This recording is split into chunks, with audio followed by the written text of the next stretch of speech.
Pour Laurent, on est ravi de vous retrouver Laurent. Quel potentiel sur Bitcoin? On voit les marchés actions bien progresser depuis le début de l'année. Et puis il se passe aussi des choses. Il y a une forme de réveil sur le Bitcoin qui a franchi la barre des 17 000. On est actuellement à 17 350 $, Laurent. Et oui, les crypto-investisseurs ont retrouvé le sourire en ce début d'année 2023, notamment sur ces derniers jours avec un Bitcoin qui a enfin refranchi les 17 000 $. Et comme vous le disiez, gravite autour des 17 300 $ actuellement. Alors ça fait du bien au moral, nous préférons que ça aille dans ce sens plutôt que dans l'autre, mais ça manque quand même un petit peu de panache pour venir briser de fameuses résistances importantes que si elles étaient franchies, donneraient un signal de renversement à court terme. Alors justement, quels sont ces fameux niveaux techniques à surveiller pour espérer que ce fameux rebond se confirme?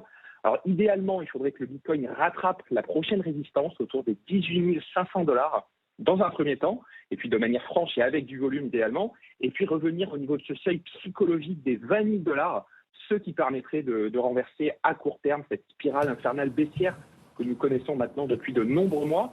Mais bon, il faut dire que le marché des crypto-monnaies manque un petit peu de catalyseurs positifs puissants qui permettraient justement de redonner ce coup d'accélérateur. C'est plutôt même le contraire. Sur ces dernières semaines, nous avons eu des mauvaises nouvelles pour l'industrie des crypto-monnaies. Donc voilà, il va falloir que la confiance se reconstruise petit à petit, ce qui se reflètera dans le cours du Bitcoin au fur et à mesure. Et puis pour finir tout de même sur le Bitcoin, point de vigilance macroéconomique avec demain les chiffres de l'inflation pour le mois de décembre. Une confirmation du ralentissement de l'inflation outre-Atlantique permettrait probablement que le regain d'optimisme de ce début d'année se poursuive. A contrario, nous pourrions observer un contre-pied sur le Bitcoin. Donc attention à cet événement qui amènera, comme d'habitude, son lot de volatilité sur les marchés, et les cryptos n'en seront pas épargnés évidemment. En effet, beaucoup de volatilité toujours, et on rappelle qu'il ne faut investir que l'argent que l'on est prêt à perdre. L'Ether, quel potentiel sur l'Ether dont on a vu une forme de surperformance depuis le début de l'année? Est-ce que cette surperformance face à Bitcoin est amenée à vos yeux à se poursuivre? Oui, alors sans grande surprise, la tendance est la même sur l'Ether avec une nette surperformance par rapport au Bitcoin, comme vous le disiez. Alors l'Ether a regagné plus de 12% depuis le début de l'année, contre 5% pour le Bitcoin.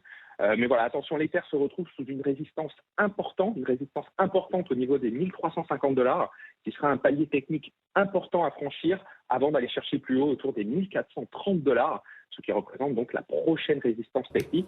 Mais attention, cela ne change pas en 2023. C'est bel et bien Bitcoin qui mène la danse sur ce marché, et l'Ether pourra poursuivre son ascension seulement si le Bitcoin se dirige lui aussi dans cette même direction. Merci beaucoup Laurent Pignot avec nous depuis Zone Bourse 2020.